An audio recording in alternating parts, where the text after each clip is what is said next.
ניחוח תאנים בשלות ותבלינים צלויים היה תלוי באוויר, שטיח ריחני שנרקם על ידי דורות של סוחרים בשוק תלפיות בירושלים.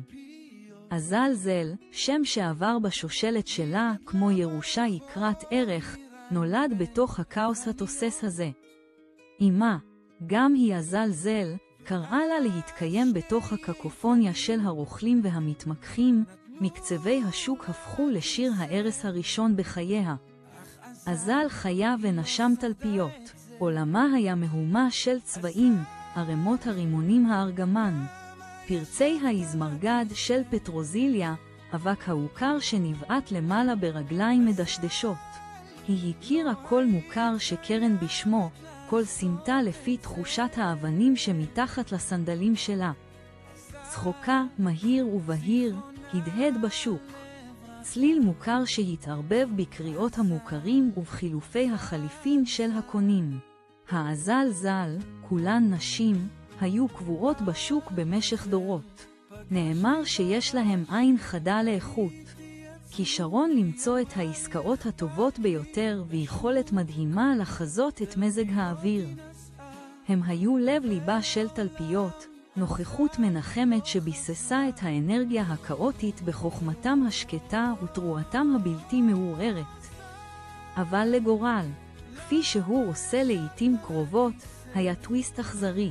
אחר צהריים עמוס אחד, כשהשמש החלה לטבול מתחת לאופק, והטילה צללים ארוכים על פני הדוכנים, שני תיירים יפנים ניגשו לאזל. הם היו לבושים ללא דופי, עם חיוכים מנומסים ועברית מהוססת.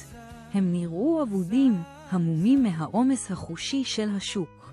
אזל, תמיד המארחת האדיבה, חייכה בחום ושאלה אם היא יכולה לעזור.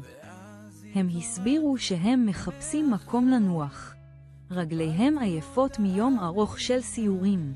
אזל, שבאופן אינסטינקטיבי רצתה לעזור, הצביע על כיסא קטן ומקושט ששוכן בין ערימת שטיחים בדוכן של ספק סמוך.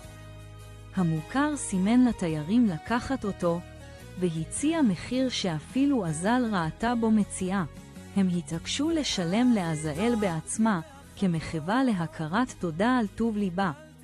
מבולבלת אך מרוצה, היא קיבלה את מנחתם הדלה. כשהתיירים התרחקו, אזל העיפה את עצמה לאחר יום ארוך של עזרה לעמה לסדר את דוכן התבלינים, התיישבה בהכרת תודה במושב המוצע. היא לא שמה לב, באור הדועך ובעייפותה שלה, שהכיסא פגום. הוא נראה מוצק, שרפרף עץ קטן ומגולף. אבל חסרו לו שתי רגליים. בשנייה שהניחה עליו את משקלה, הכיסא התכופף באלימות. זעק אזל, צעקה חדה ומופתעת שנבלעה מיד ברעש השוק. היא נפלה ארצה, מכה את ראשה בחוזקה באבני המרוצף הבלתי סלחניות. השוק זמזם, מתעלם לרגע מהטרגדיה שהתחוללה. שאימה של אזלזל, הבינה לבסוף שביתה לא לידה, היא חיפשה בטירוף.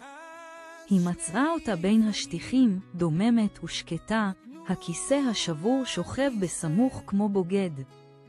הידיעה על מותו של אזל התפשטה בתלפיות כמו אש בשדה קוצים. השוק התאבל, האנרגיה התוססת שלו התעממה בגלל האובדן הפתאומי. ניחוח התבלינים נראה פחות ריחני, הצבעים פחות חיים. הצחוק שהדהד פעם בסמטאות הוחלף בדממה קודרת. אזלזל, אחרונה בשורה, איננה. קורבן של חסד, פיתול אכזרי של הגורל, וכיסא עם שתי רגליים חסרות. שוק תלפיות, למרות שהמשיך להומה, הרגיש קצת יותר ריק. קצת פחות מואר, לנצח מסומן בהיעדרו של האזלזל שהיה ליבו ונשמתו.